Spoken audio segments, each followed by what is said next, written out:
Okay, good evening and welcome to MUFON Los Angeles. My name is Steve Murillo. I am the State Section Director for MUFON LA. We have a gentleman with us, very esteemed and well welcomed here. He hasn't been here for many years, I think maybe 5 or 6 years since we last had Michael Cremo come to MUFON Los Angeles. And he always gives a great presentation, and he always leaves us with information that's usually just kind of earth-shattering or mind-blowing. It just changes the whole paradigm of how we think of ourselves, our history. And in fact, Michael is famous for co-authoring a book about the hidden history of the human race. In fact, he's written several books. This is the one I read, The Hidden History of the Human Race, by Michael Cremo and Richard Thompson. Highly recommend this. This will blow you guys away. My Science, My Religion. And this one just came out on Friday, The Forbidden Archaeologist by Michael Cremo. All these books are available at the table in the back, and I know that you guys are going to want to head over there and get at least one of them after this lecture, because Michael's research is awesome, and it's truly information that you guys need to know if you're really serious about studying this field, because it totally changes our paradigm again of what we know about our history. How old is this? How old are we as a human race? How far back does it go? Have there been cycles of civilization? All these questions that have to come to your mind. Michael is on the cutting edge of science and cultural issues. In the course of a few months in time, he might be found lecturing at a scientific conference, appearing at a national television show, touring sacred sites in India, or speaking to an alternative science gathering. As he crosses disciplinary and cultural boundaries, he presents to his various audiences a compelling case for negotiating a new consensus on the nature of reality. And tonight, Michael is going to be giving a talk about the Sanskrit, about the Vimana text and what they say about UFOs, basically. So with that, I'd like you guys to put your hands together and welcome Michael Cremo.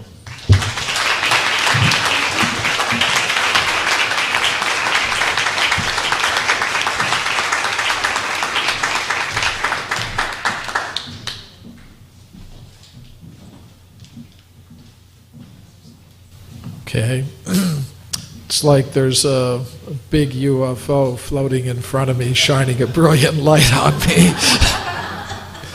And I'm losing my perception of the surrounding reality. I don't know where I'm being taken right now. But I'd like to thank MUFON LA for inviting me here this evening. Thank all of you, ladies and gentlemen, for coming to hear something about this topic. And it's going to be making some demands on your attention. It's exactly what it says in the title, Accounts of Spacecraft in Ancient Texts of India. So you're going to be hearing a lot from ancient text in the Sanskrit language. So it is going to be trying for your powers of patience and endurance and attention.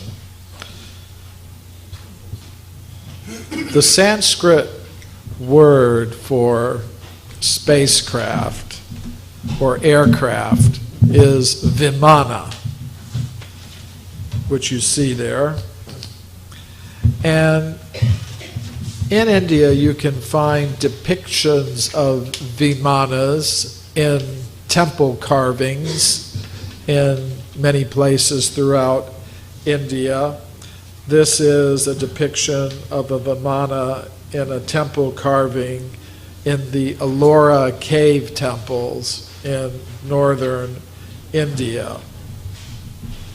The Ellora caves are located near the city of Aurangabad. And in addition to the carvings of Vimanas, there are some other interesting things there. Basically, what you have at Ellora is a huge mountain made of stone. And there are temples carved out of solid stone in this place. there's this elaborate temple, hundreds of feet tall, with hundreds of pillars, hundreds of rooms, all carved out of a single block of stone. It's really pretty an amazing place. I don't know how they were able to accomplish this. Now, in addition to depictions of Vimanas in stone carvings, there are accounts of Vimanas in ancient Sanskrit text.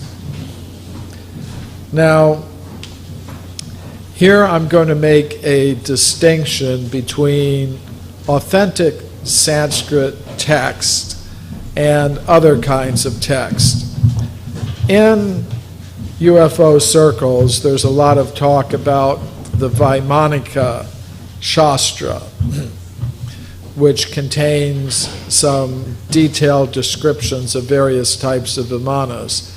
But we have to keep in mind that this is not a genuinely old Sanskrit text.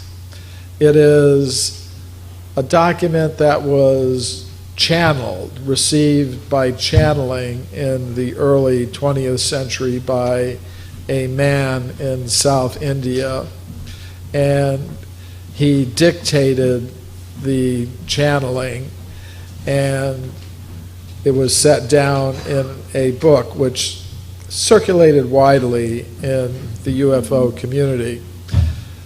Now, I'm not saying that all the information in a channeled text is necessarily wrong or imagined, but tonight I'm going to be dealing with genuine Sanskrit texts that are thousands of years old. In particular, I'm going to be dealing with the Bhagavat Purana, or Srimad Bhagavatam as it's sometimes called. The Puranas are the historical writings of ancient India, and this is one of the Puranas.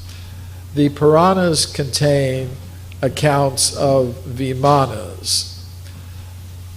Now, the accounts are not as detailed as we get from the channeled text, like the Vaimanika Shastra, but these are authentic historical documents.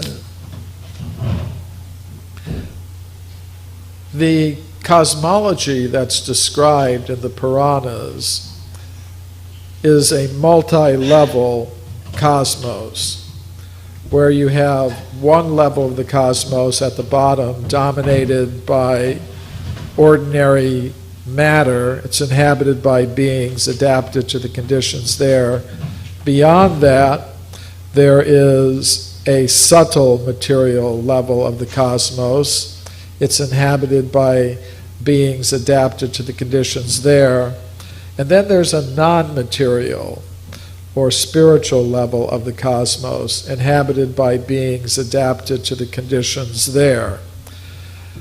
So there's a whole cosmic hierarchy of beings. Now, many scientists today would find such ideas to be very challenging.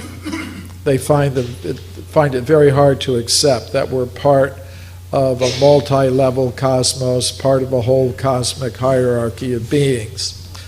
But there have been some scientists in recent times who have accepted this idea. One of them was Dr. John Mack, who was head of the psychiatry department at the Harvard University Medical School.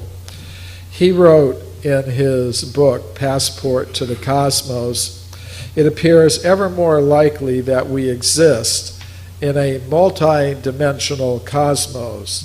The cosmos appears to be filled with beings, creatures, spirits, intelligences, gods."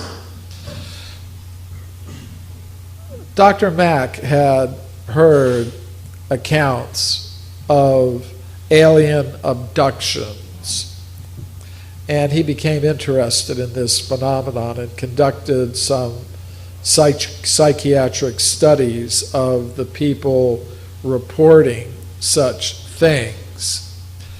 The common opinion among many psychiatrists and psychologists was that these people were psychotic or neurotic, and that they were simply giving accounts of hallucinations or imaginations. But Dr. Mack, in his research, found these people displayed no signs of psychosis or neurosis. They were perfectly sane. They were, however, displaying the symptoms of post-traumatic stress, which, for example, soldiers or policemen may suffer from. I actually met Dr. John Mack in Glastonbury, England, where we were both speaking at a conference on crop circles. He came to my lecture there, and afterwards we had a talk. I'd always admired his work because his colleagues at Harvard University had tried to get his tenure withdrawn.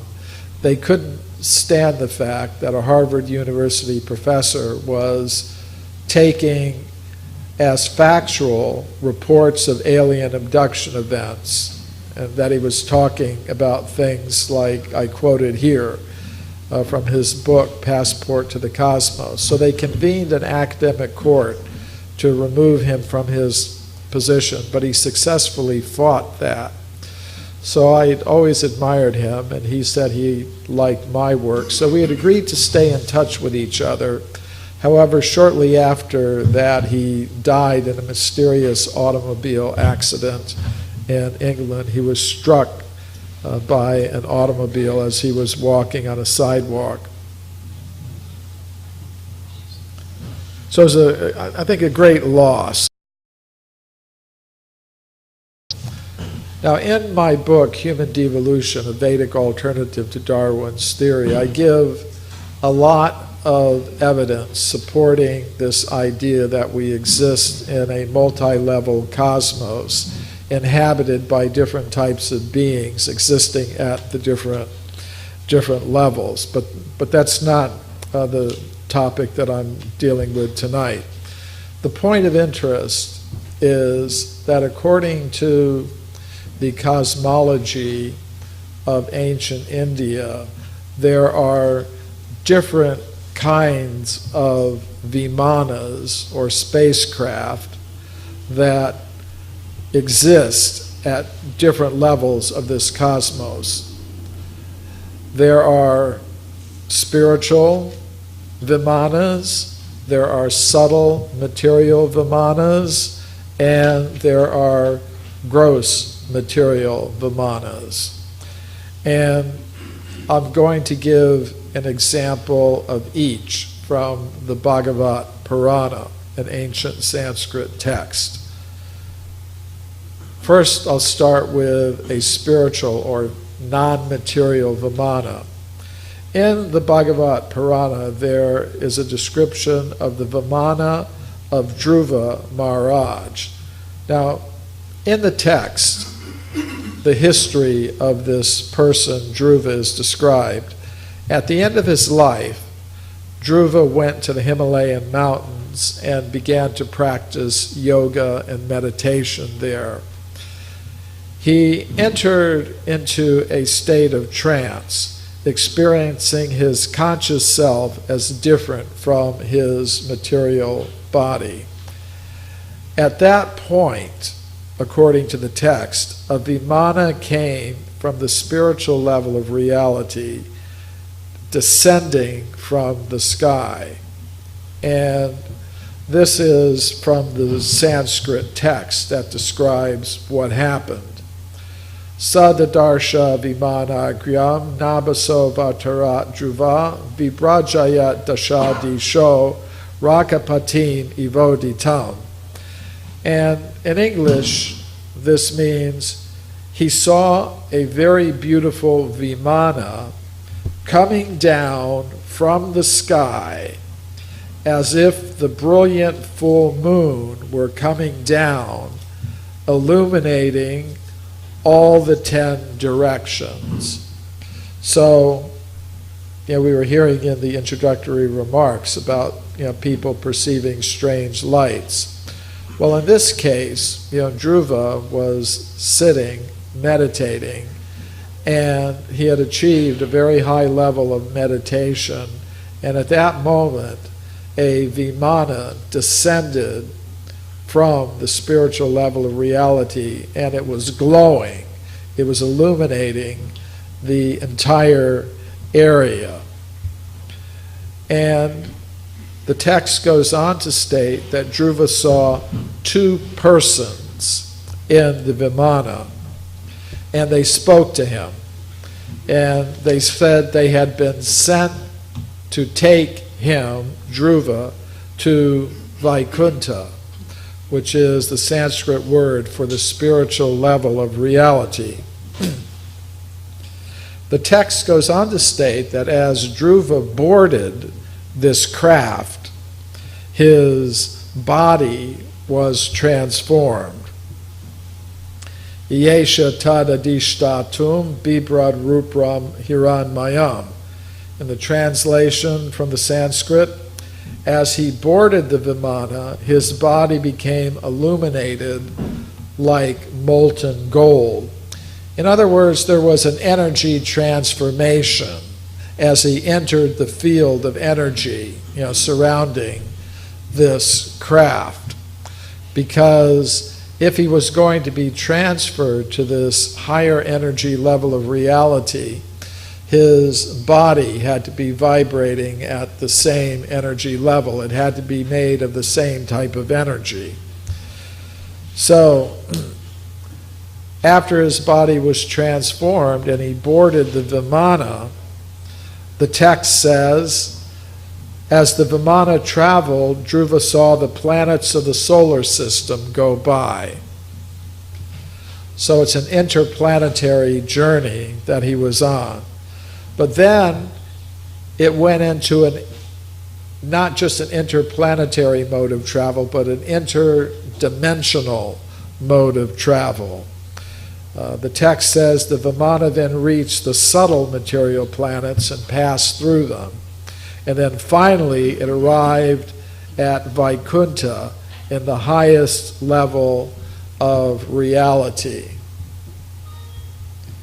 So, in this account, we have a description of a vimana or a spacecraft coming from the highest level of reality, the level of pure consciousness. It went down through the subtle material levels of reality to the gross level of material reality that we inhabit. Dhruva entered this craft, which was piloted by 2 beings from that higher level of reality, and then the craft went back through the different levels of the cosmos to that highest level of reality. So there's another interesting point. So when did this occur, according to the text, the Bhagavat Purana? According to the Bhagavat Purana, Dhruva lived during a period of time called the Swayambhuva Manvantar. And here we have to understand something about the Vedic concept of time. It's cyclical. Time goes in vast cycles of creation and destruction. The basic unit of the Vedic cyclical time concept is the kalpa, or the day of Brahma. It lasts for 4,320,000,000 years. It's followed by a night of Brahma, which also lasts for 4,320,000,000 years. Then comes another day of Brahma, another night of Brahma. During the days of Brahma, according to the Puranas, life, including human life, is manifest in the cosmos, and during the nights it's dormant.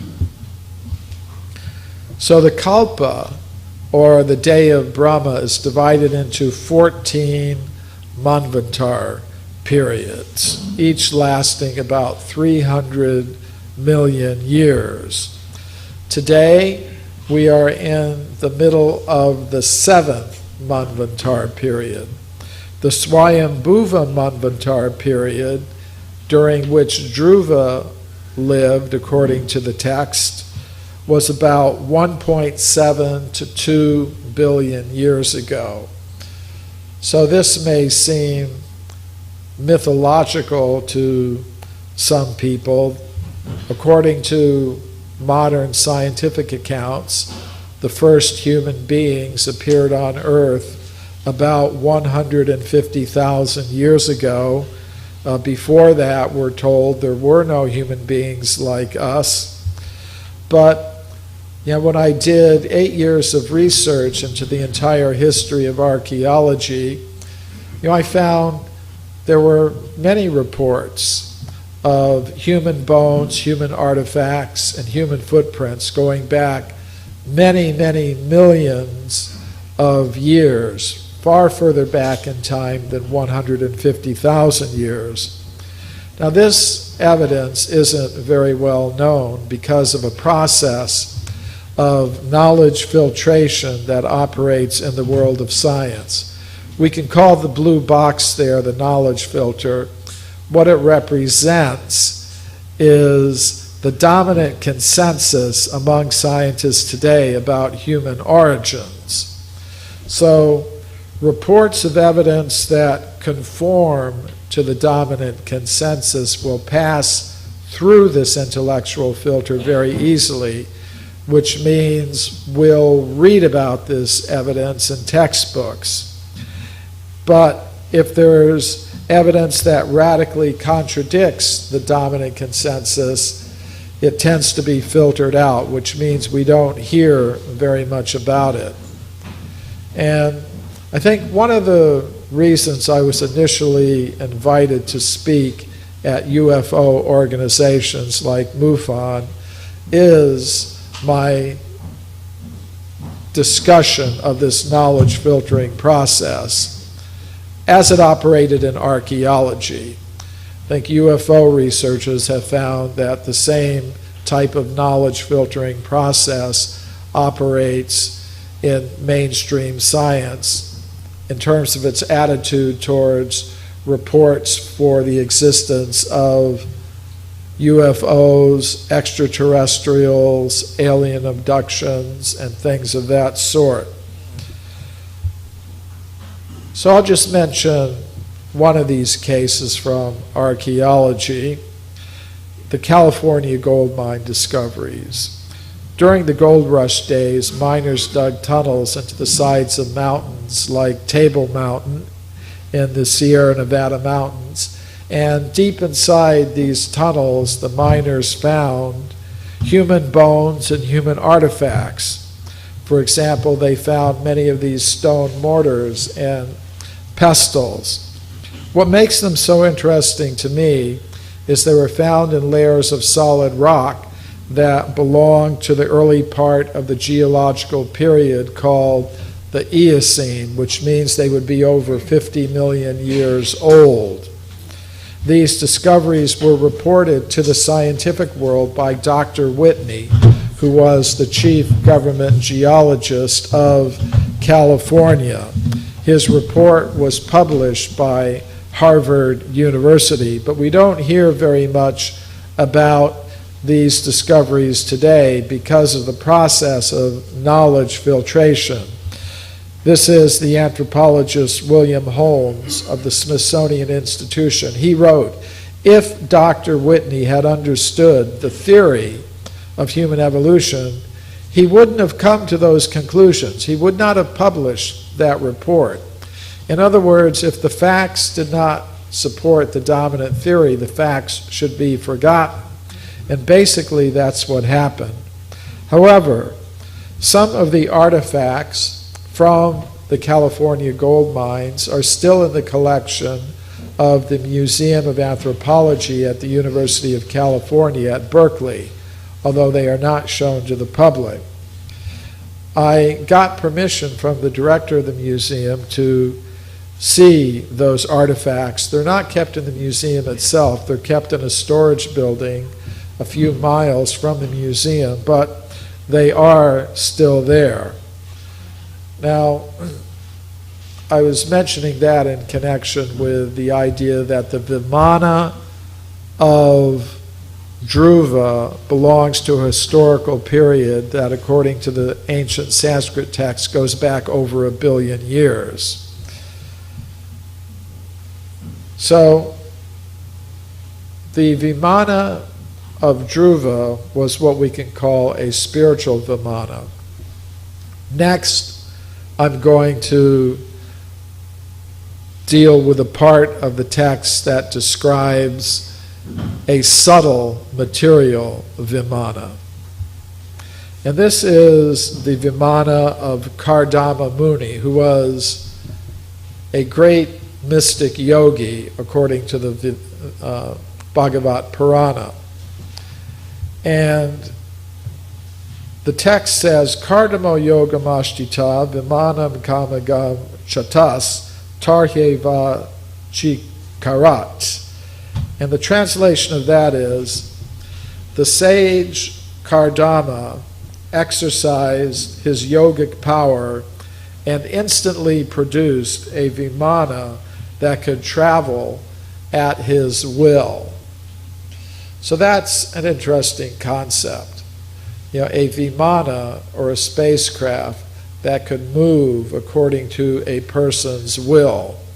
Now these days, scientists are beginning to develop prosthetics and navigation systems that can operate just by a person's mental powers. There are navigational systems for fast-flying fighter aircraft that have been developed by the military that function in that way. And as I said, there are prosthetic devices that doctors have developed that will enable people with certain types of injuries to be able to function just by their mental nervous signals being sent to these prosthetic devices. So Kardama Muni manifested a Vimana, or a spacecraft, that could travel directed by his mind. In another text about this spacecraft, it says, Hamsa Parvata Vratais Tatra Tatra Nikujitam Kritraman Manyamanai Svam Adi Rudyadi Rudya Cha.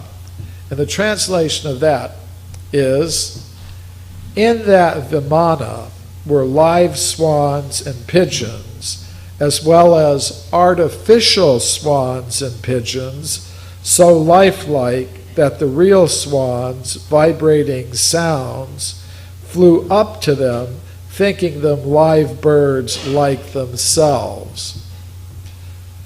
Now, what I find interesting about that is, apparently, in this Vimana, there were artificial birds, robots, you could say, that were so lifelike that real birds that were also on this Vimana approached them thinking that they were real birds like themselves. And this is another topic that can be found in the ancient Sanskrit writings, descriptions of robots that were very lifelike. I find it very interesting that in a text that was composed thousands of years ago, we can find such things. Another text about this craft, Brajishnuna Vimanena Kamagena Mahiyasa Vaimanikan Atyasheta Charat Lokan Yatani La. The translation, Kardama traveled in the Vimana through the planets, moving like the wind. His Vimana, which could fly at his will, surpassed the Vimanas of the demigods. So there are descriptions of this Vimana moving throughout the different planetary systems simply at the will of Kardama.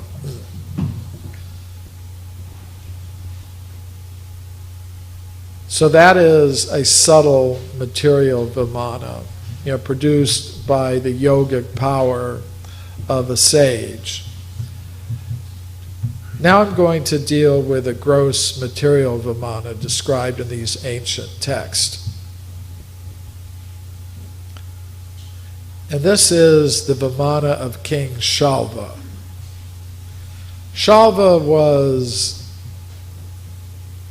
a demoniac king living on this earth planet.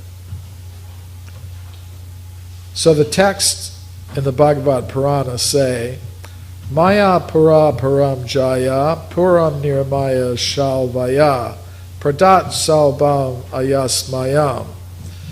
In the translation, Maya Danava, who conquers his enemies' cities, constructed a flying iron city named Salva and presented it to Shalva.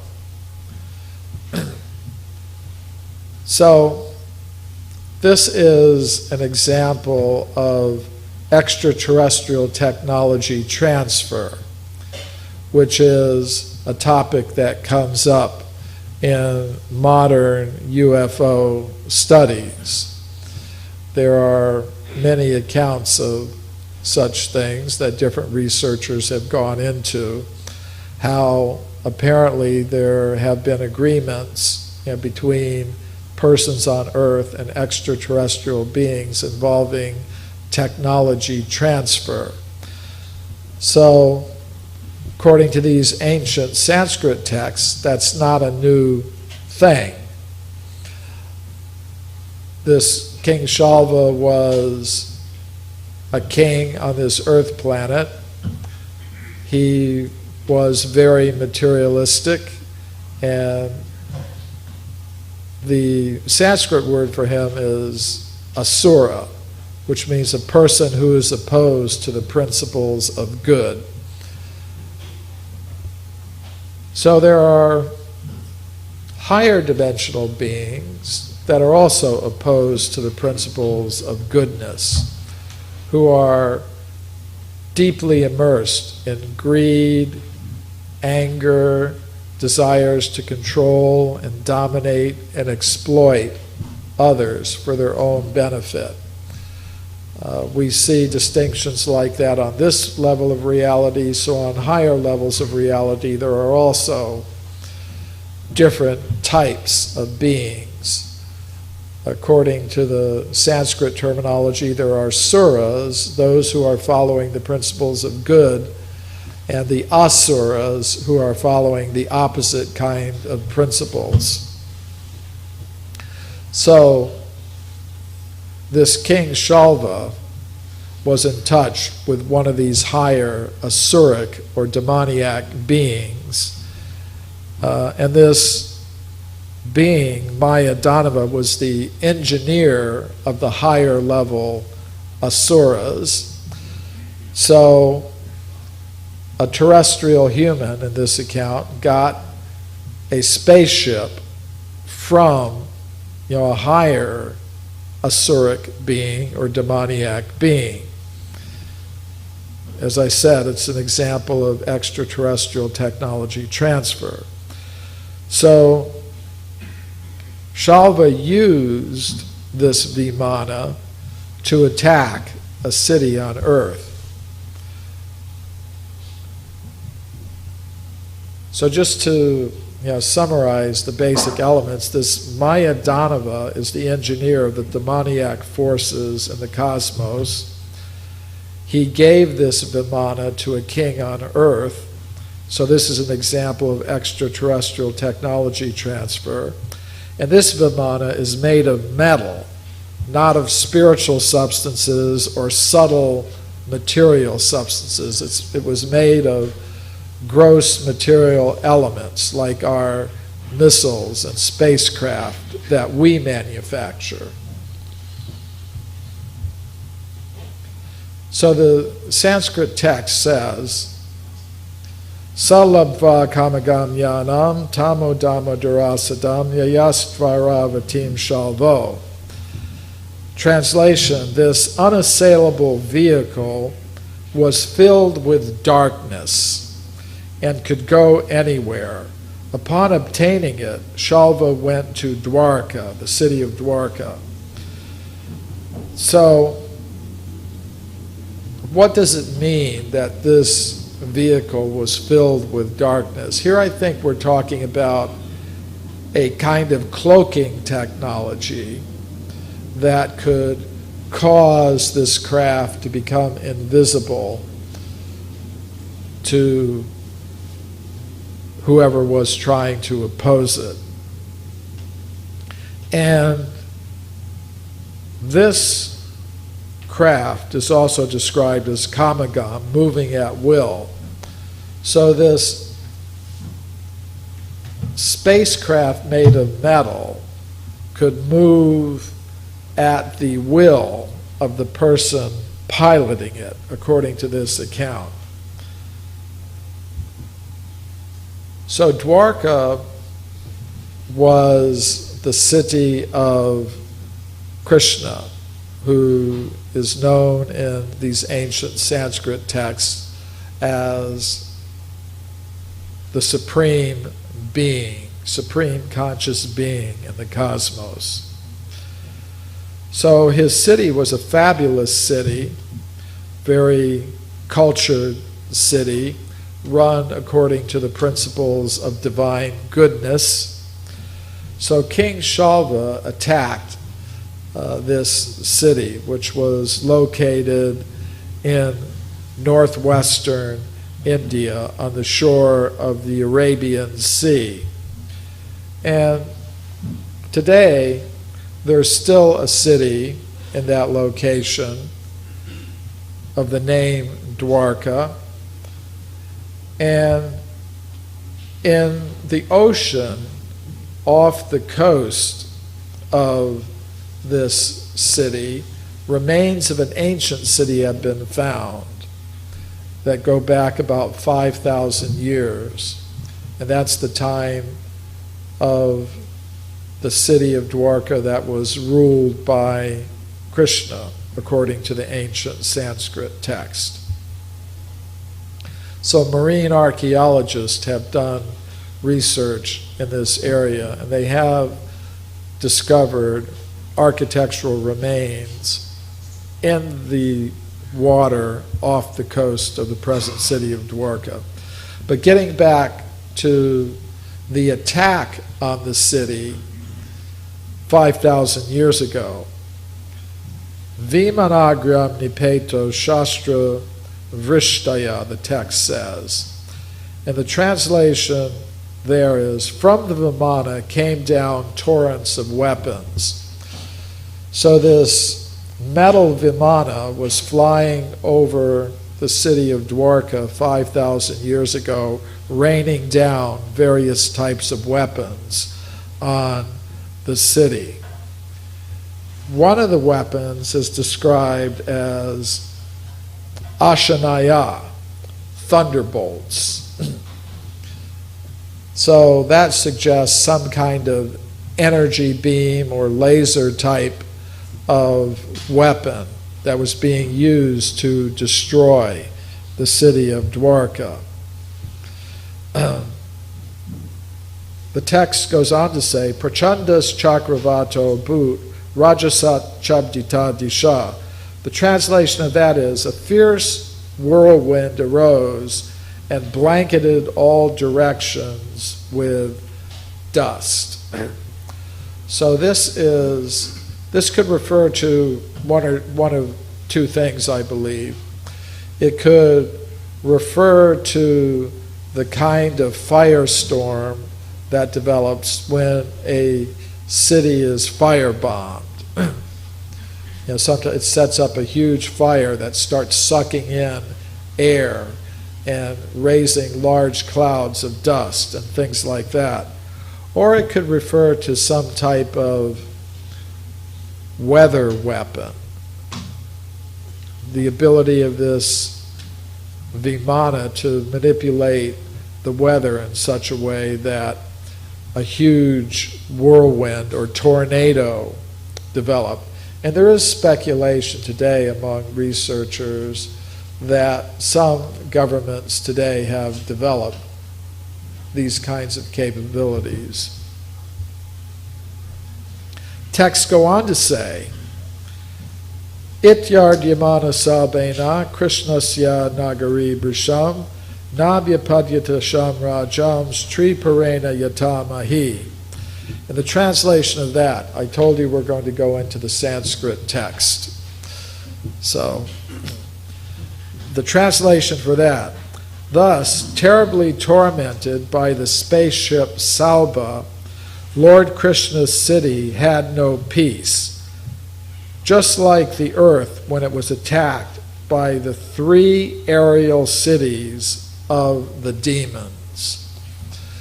So, here in this Sanskrit text, which is describing the attack on the city of Dwarka by a spaceship, it mentions another historical incident in which the entire earth was attacked by 3 huge extraterrestrial craft, which were like flying cities.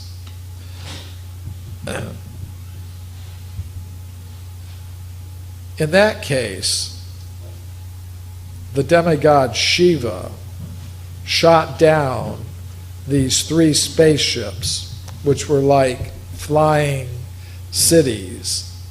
He is therefore called, Shiva is sometimes therefore called Tripurari.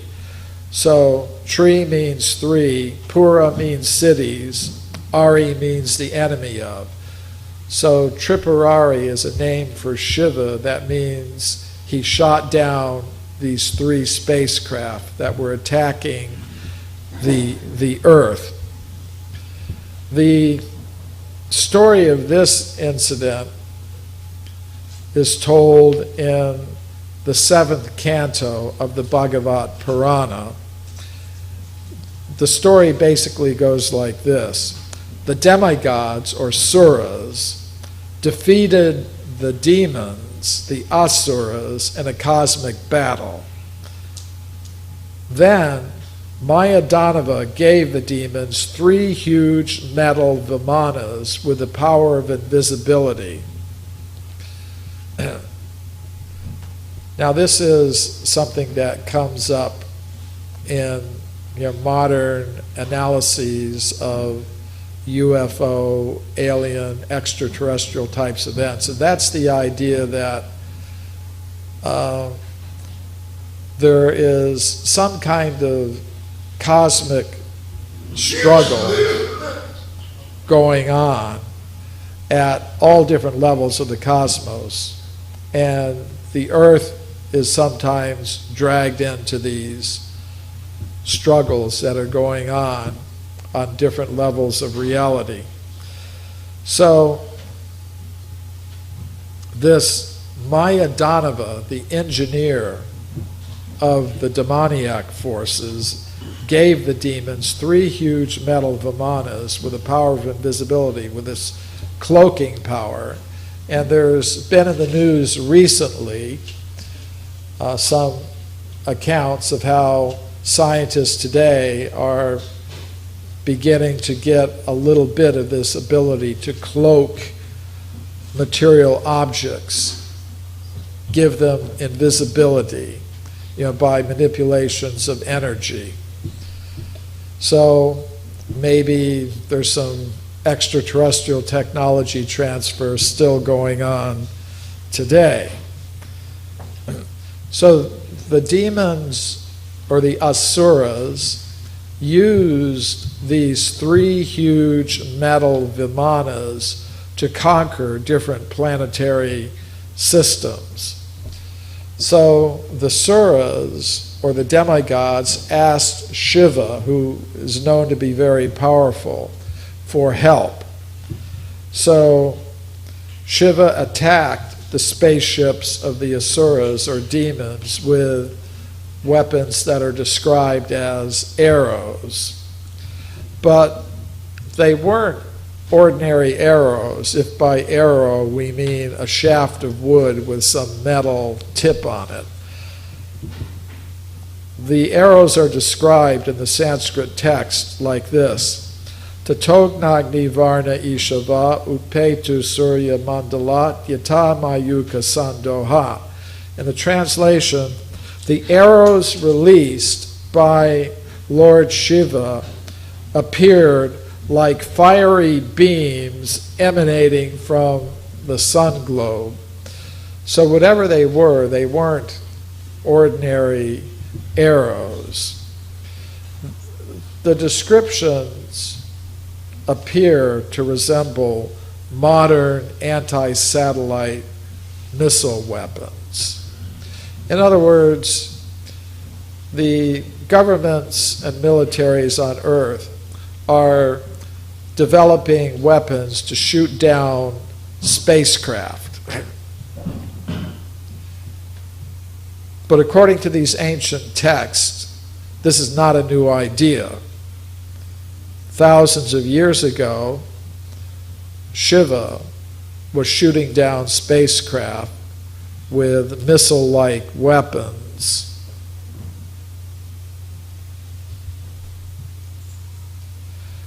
So when Shiva attacked these 3 huge spacecraft with his weapons, he killed many of the asuras or demons who were piloting and manning these craft.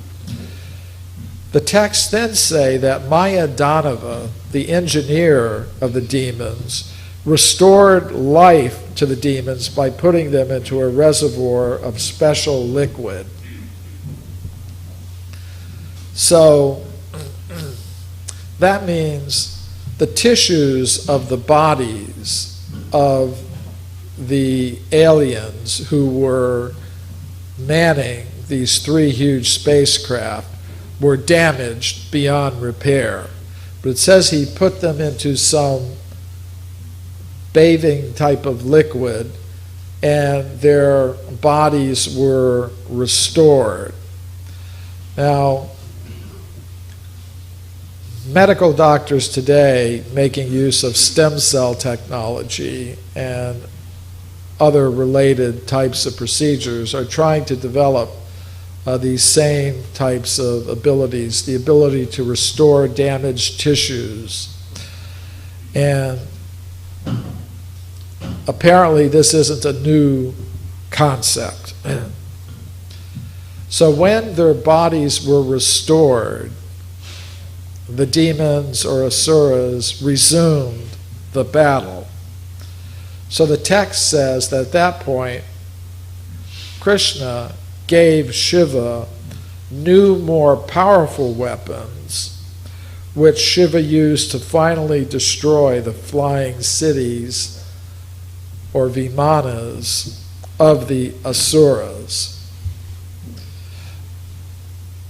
Now back to Dwarka, because the reason I brought up these 3 huge flying spacecraft that were used to attack the Earth is that the author of the Bhagavat Purana said that the attack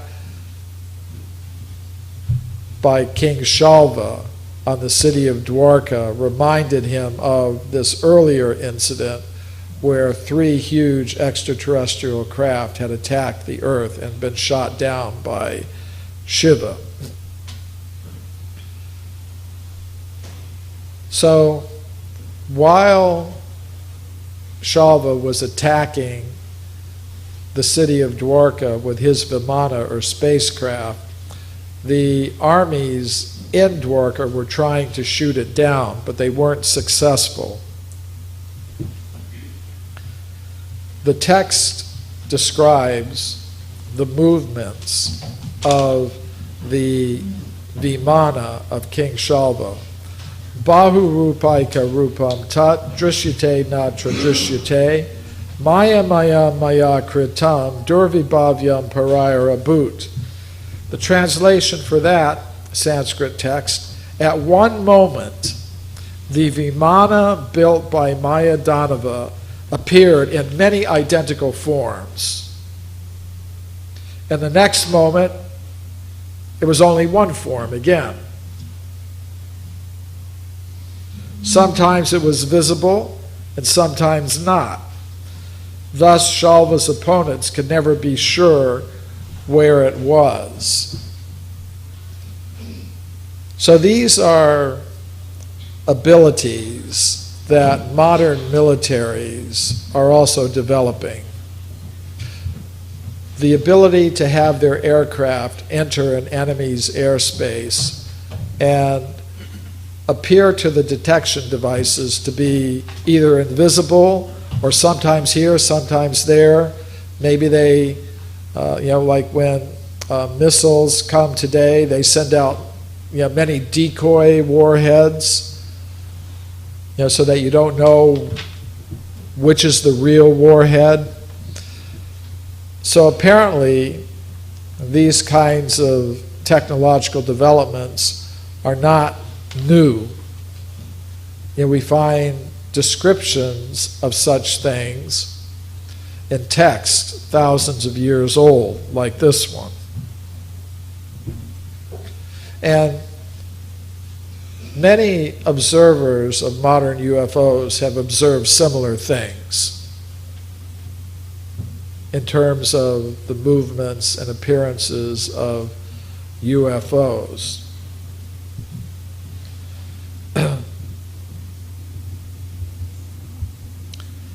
So, among the defenders of the city was Krishna. So the texts say that Shalva launched what's called a spear at Krishna's chariot. And whatever it wasn't an ordinary spear. If by spear we mean a shaft of wood with a metal tip on it. The text describes this weapon, Shaktim Bhima Ravam Hriday. Shalva's spear made a frightening roaring sound on the battlefield. It made a loud roaring sound. And a further description says, Tama patantim nabasi mahokam eva ramhasa bashyayantim disha shauri sayakai shatadach chinat. Shalva's hurtling spear lit up the whole sky like a mighty meteor. But Krishna tore the great weapon into hundreds of pieces with his arrows. So although the words spear and arrows are used here, these are obviously not primitive spears and arrows. Tend to, again, resemble things that our militaries are developing today, like anti-missile missiles. In other words, Shalva had launched his missile, which appeared like a meteor moving across the sky with a loud roaring sound. And then Krishna shot it down with his weapons, which were described as like lightning bolts. So it sounds more like anti-missile missiles than primitive spears and arrows. The weapons are further described, Salbam cha ke brahmat, avidyat sharasandohai, kam surya ivarashmabi. The translation for that text, Krishna struck Shalva's Vimana with a torrent of arrows appearing like the powerful rays of the sun. Now, something interesting happens at this point. Shalva brought his Vimana down close to the earth, and then he jumped out of the Vimana and began to personally attack Krishna. In this personal combat, Krishna wounded this King Shalva. Then the text says Shalva just mysteriously disappeared, became invisible. And then a messenger appeared and approached Krishna, saying, "Your mother has sent me to tell you that Shalva has captured your father." Then, all of a sudden, Shalva reappears, and he's got Krishna's father as his captive. And then Shalva cuts off his head with a sword, according to the text. The text says, Utkritya shira adaya kastam salbam samavishat. Taking the head with him, Shalva entered his vimana, which was hovering in the sky. So I'd like to see some Hollywood producer with the proper resources depict this whole battle. I think it would be very interesting. So just picture this. He's cut off the head of Krishna's father. He takes the head and then goes up into his vimana, which is hovering right there.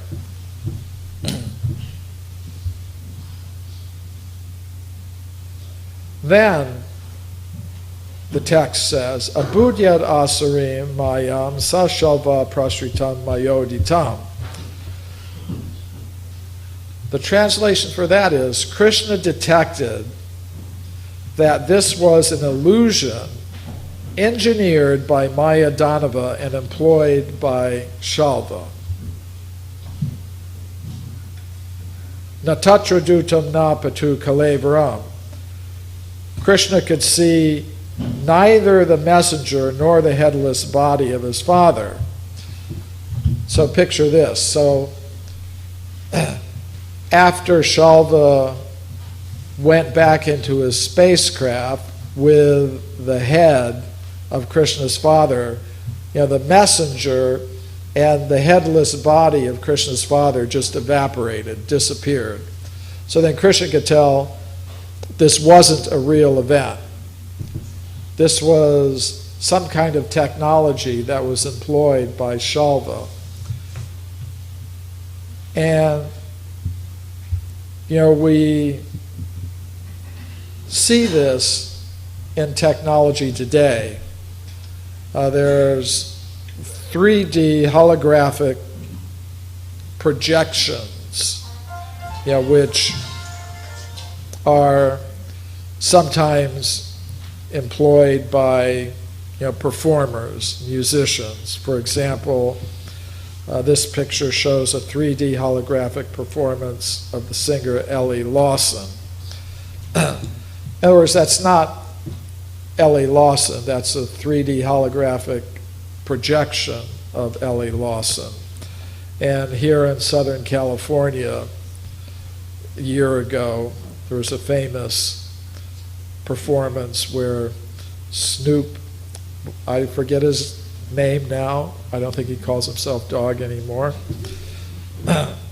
but he was interacting with Tupac in a holographic projection at the Coachella Music Festival. So apparently this Vimana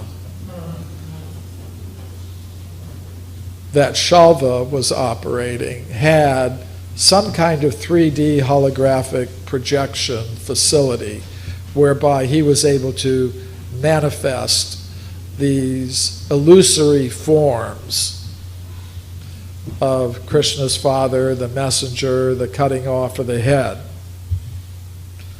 So then the text goes on to say, Tat Krishna hastaritaya vichurnitam papata toye. So this describes how Krishna finally just shot down this Vimana. Smashed to pieces by Krishna's weapon, the Vimana fell into the sea. So I think this leaves open the possibility that there may be a crashed UFO off the coast of India. And maybe these marine archaeologists could have a look for that as well in the waters off the present coast of Dwarka. So, just to review the point that I've tried to make here, is that according to these ancient Sanskrit texts, there are different types of extraterrestrial beings, and there are different types of vimanas or UFOs or spacecraft. Some of them are made of spiritual elements, of pure consciousness. Some of them are made of subtle mental and intellectual energies, and some of them are made of gross material elements. And if we take that into account, that may help us evaluate the different types of UFO and alien evidence that we encounter today. Now, some of this extraterrestrial technology, these extraterrestrial craft, may in fact be metal craft making use of the ordinary laws of physics. However, there may also be other types of craft that involve more subtle types of energies and laws. So, I want to thank you for your powers of attention in going through these accounts of spacecraft in ancient Indian texts. If anybody wants to pursue the archaeological element that I briefly mentioned, you could see these books. And I talk about extraterrestrials and UFOs in my book, Human Devolution, a Vedic Alternative to Darwin's Theory, where I propose that we're part of a whole cosmic hierarchy of beings with different types of entities existing at the different levels. So sometimes, people will say, well, it's all right, that in ancient wisdom traditions, people talk about such things, but where's the evidence today that we exist in a multi-level cosmos inhabited by all different sorts of beings? I think one of the categories of evidence that tends to demonstrate that is the modern UFO, alien, extraterrestrial type of evidence that your organization is developing. So I mentioned some of that evidence in a chapter in my book, Human Devolution, a Vedic Alternative to Darwin's Theory. My very most recent book is My Science, My Religion, where I talk about a lot of these things in 24 papers that I presented at major international scientific conferences. So that, as I said, that's my latest book, the collection of 24 papers presented at major international scientific conferences. And I'm reachable in a lot of different ways through my website, mcremo.com.